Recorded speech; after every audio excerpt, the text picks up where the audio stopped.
The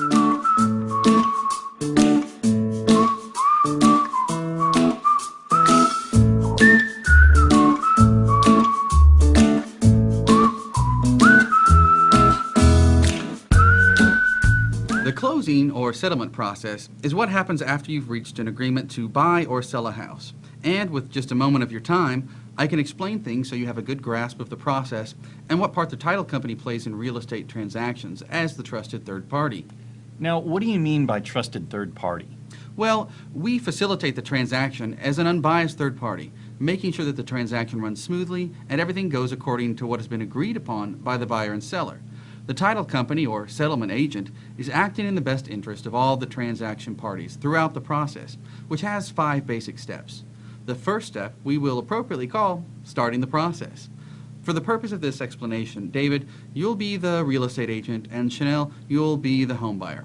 I'll be the title company. Wait, why do I have to be the home buyer? I want to be the real estate agent. Fine. You're the real estate agent, and David is the home buyer. I don't want to be a pink smiley face. Okay, fine. You're the fish, but you're still the home buyer. Okay, that's cool. All right then. So you found your dream home. Wait, where is it? What? You mean which neighborhood? No, on the desk. Oh, here it is. I think the computer speaker would make a good house. No, the house is going to be the house.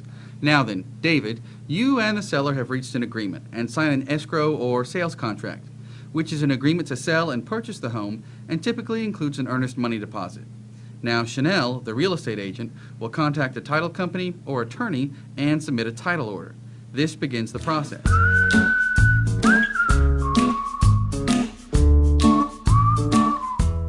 Next comes the title search and examination, which is where the title company performs a search of public records, including deeds, mortgages, paving assessment, liens, wills, divorce settlements, and other documents affecting title to the property to determine the current status of the title. These documents are then examined to determine who appears to own the property, what liens are shown on the property, and how what is found could affect the transfer of the title from the seller to the buyer.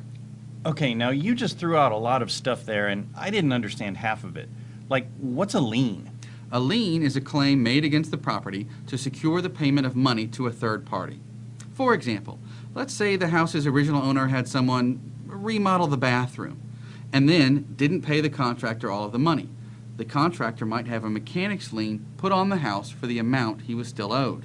If we were to find a lien like that during the title search or any other title flaw, we would work diligently with all parties to resolve those issues prior to the closing.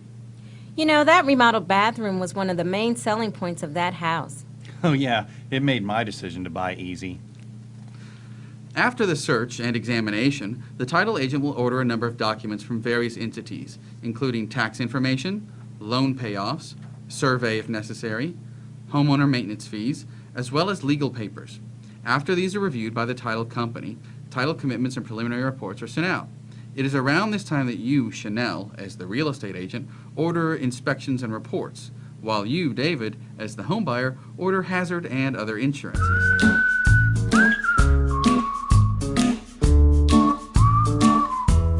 The next step, step 3, is document preparation.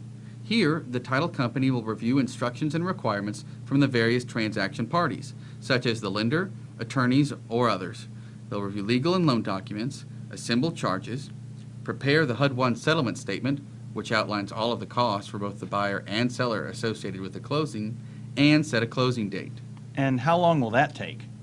Well, with legislation passed over the last couple of years concerning required amounts of time for certain steps and periods of review, the amount of time from signing a contract to reach the actual closing now takes anywhere from 30 to 60 days.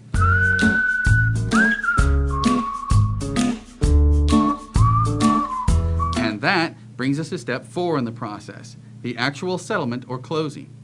At the title company, this is overseen by the escrow or settlement officer, but in some cases, this is overseen by an attorney.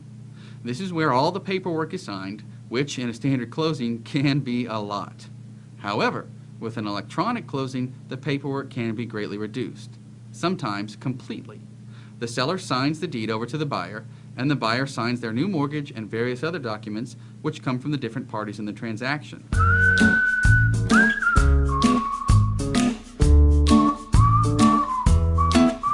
And then comes step 5, the final part of the process.